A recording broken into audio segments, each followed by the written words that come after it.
Hello दोस्तों। आज हम बात करेंगे ऑब्जेक्ट ओरिएंटेड प्रोग्रामिंग या ऊप्स के बारे में। ये एक प्रोग्रामिंग का तरीका है जो कि हमें अपने कोड को बेटर तरीके से ऑर्गेनाइज करना सिखाता है। ठीक है, सबसे पहले समझते हैं कि ऊप्स क्या होता है।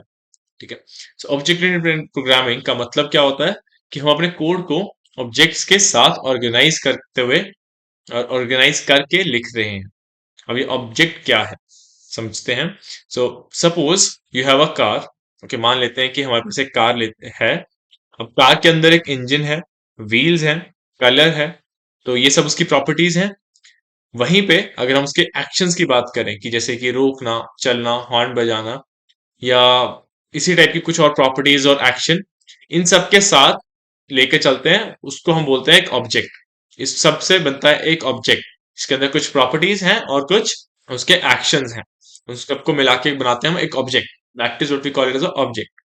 तो ऊप में हमें कोड को भी इसी तरीके से ऑब्जेक्ट्स के साथ लिंक करते हैं।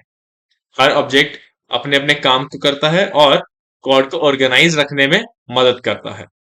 तो एक एग्जाम्पल के साथ समझते हैं इसको। ठीक है, तो let's go to the other screen. So suppose जो हमने अभी सीखा कि सपोज हमें इमेजिन करते हैं कि हम एक गेम बना रहे हैं जिसके अंदर कोई प्लेयर है, राइट। अब एक सिंपल सा एग्जांपल कि एक गेम के अंदर एक प्लेयर है जिसके पास कुछ वेपन्स हो सकते हैं, कुछ एक्शंस ले सकता है वो, राइट। तो एक प्लेयर क्लास बनाते हैं। अब हम क्लास बनाते कैसे हैं? सो प्लेयर, सो इस तरीके से आप क्लास बनाओगे by defining this keyword as class.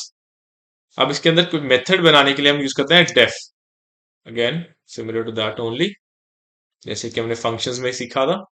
Double underscores in it, double underscores. Now जो भी उसकी प्रॉपर्टीज हैं, जैसे कि अ, हम इस सेल्फ के बारे में भी समझेंगे, पर जैसे कि नेम, हेल्थ और उसके पास पावर क्या है। लेट्स से पावर क्या है उसके पास। ना ये उसकी प्रॉपर्टीज है। हर एक प्लेयर की अपनी प्रॉपर्टीज होंगी, जैसे कि उसका अलग नाम हो सकता है, उसके अलग हेल्थ पैरामीटर हो सकते हैं और पावर भी अलग अलग हो सकते हैं। इनको हम स्टोर करने के लिए क्या कर रहे हैं? Self dot name is equal to name, self dot health is equal to health and self dot power equal to power. तो हमने क्या किया? हमने एक डिफरेंट वैल्यूज, डिफरेंट डेटा को स्टोर किया है। ठीक है, प्लेयर्स की प्रॉपर्टीज को हमने स्टोर कर लिया। अब हम उसकी बात करते हैं उसके एक्शन की, कि वो कोई एक्शन भी कर सकता है।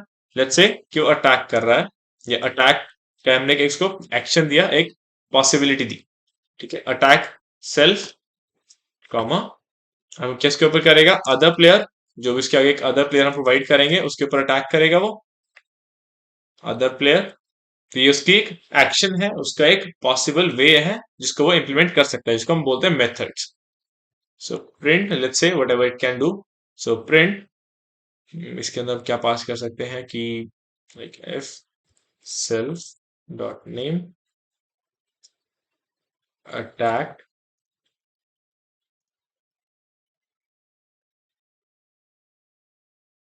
Other player.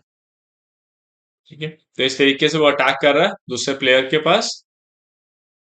ठीक है, और तो ये हमारा एक क्लास बन गया। ठीक है, now this is the blueprint हमारे गेम में, एक हमारे प्लेयर का जो उसका जिसके पास कुछ प्रॉपर्टीज हैं और उसका एक एक्शन है, उसका एक डिफाइंड एक्शन है। अब समझते हैं इसको यूज कैसे करना। पहले इसको रन करते हैं। तो एक क्लास बिल्ड हो गया है। अब हमें क्या करना है? प्लेयर्स बनाने हैं। So let's say player one is equal to player. ना इस प्लेयर को क्या चाहिए? उसको एक नाम देना है, बिकॉज हमें ये सब साथ में स्टोर करना है। सो लेट्स से शक्तिमान। ठीक है, उसकी कुछ हेल्थ है, तो लेट्स से स्टार्टिंग में उसकी हेल्थ फुल 100 है। एंड देन उसकी कुछ पावर है, तो पावर हम दे देते हैं कुछ, या हम कोई वैल्यू भी दे सकते हैं, कोई नंबर भी दे सकते हैं। लेट्स से 100 ही है उसकी पावर भी, अभी 100 है। देन एक प्लेयर टू है। सो ऑब्वियसली शक्तिमान का विलन कौन था? शाकाल। सो प्लेयर काल। अब इसके पास भी कुछ पावर्स हैं, कुछ हेल्थ है, तो लेट्स से उसकी हेल्थ थोड़ी कम रखते हैं और उसकी पावर थोड़ी ज्यादा कर देते हैं।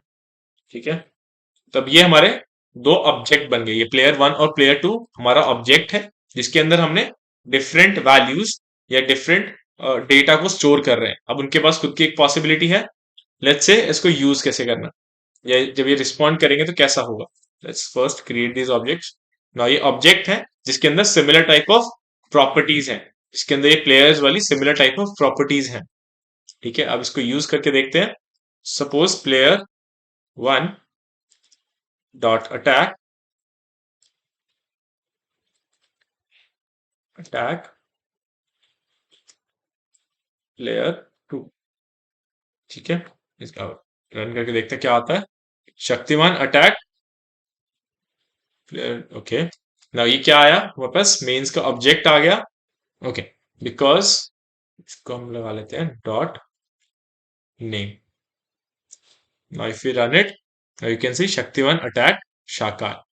बिकॉज यहाँ पे हमने कुछ भी वो नहीं प्रोवाइड किया, कोई भी प्रॉपर्टीज प्रोवाइड नहीं की, इसलिए उसने ऐसा दिया। बिकॉज ये एक क्लास ऑब्जेक्ट है। अब ये ऑब्जेक्ट एक टाइप का वेरिएबल है, तो अगर हम इसको प्रिंट करते हैं इसका type, so print this type of player 1 और प्लेयर 2, दोनों में किसी का भी करोगे तो ये एक क्लास है प्लेयर टाइप का। ठीक है, ये एक क्लास है प्लेयर टाइप का। सिमिलरली अगर आप देखो, आप हम वैसे भी जब भी हम अपने नॉर्मल प्रोग्रामिंग कर रहे होते हैं, तब भी हम ऑब्जेक्ट ओरिएंटेड प्रोग्रामिंग का बहुत सारा यूज करते हैं। जैसे कि अगर आप बात करो स्ट्रिंग्स की या लिस्ट की या कोई भी डेटा टाइप जो आप यूज करते हो, तो एक वेरिएबल बनाते हैं फिर से, ए इज इक्वल टू सपोज साहिल। तो अब ये क्या है, एक स्ट्रिंग वेरिएबल हो गया, ये एक स्ट्रिंग वेरिएबल है। बट नहीं, इन actual this is also a object of string, object of data type string. तो अगर आप इसको चेकआउट करो, print type of A, so you can सी ये क्या दे रहा है हमें, क्लास, एक स्ट्रिंग टाइप का क्लास है ये। जैसे कि ये यहाँ पे हमें दे रहा था कि एक प्लेयर टाइप, ये प्लेयर 1 हमारा एक प्लेयर प्लेयर टाइप का क्लास ऑब्जेक्ट है, वैसे ही ये वेरिएबल एक स्ट्रिंग टाइप का क्लास ऑब्जेक्ट है।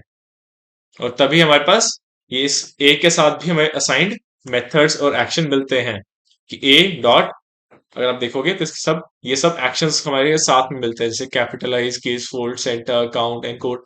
तो ये सब उसके एक्शंस हैं जो कि आप उसके ऊपर कर सकते हो। ठीक है, सिमिलरली इसमें सब एक्शंस हैं कि इसके अंदर कोई इनबिल्ट प्रॉपर्टी अवेलेबल नहीं है। किसी भी स्ट्रिंग में कोई इनबिल्ट प्रॉपर्टी अवेलेबल नहीं होती, जैसे कि हमारे प्लेयर में था कि उसका नेम, हेल्थ, पावर, ये सब आप ऑलरेडी डिफाइन कर रहे थे। आप बता रहे थे कि इनिशियली ये प्रॉपर्टीज तो उसके साथ ही आएंगी और ये उसका एक्शन रहेगा। तो उसके बेस पे अब जितने भी आपको प्लेयर्स बनाने हैं, आप सेम ब्लूप्रिंट को यूज करके आप एक प्लेयर बना सकते हो, सेम ब्लूप्रिंट को यूज करके। इसे बोलते हैं ऑब्जेक्ट ओरिएंटेड प्रोग्रामिंग और OOPS concepts. I hope this is well cleared with everyone. We'll discuss more about in detail in the next video. That's all for today. Thank you.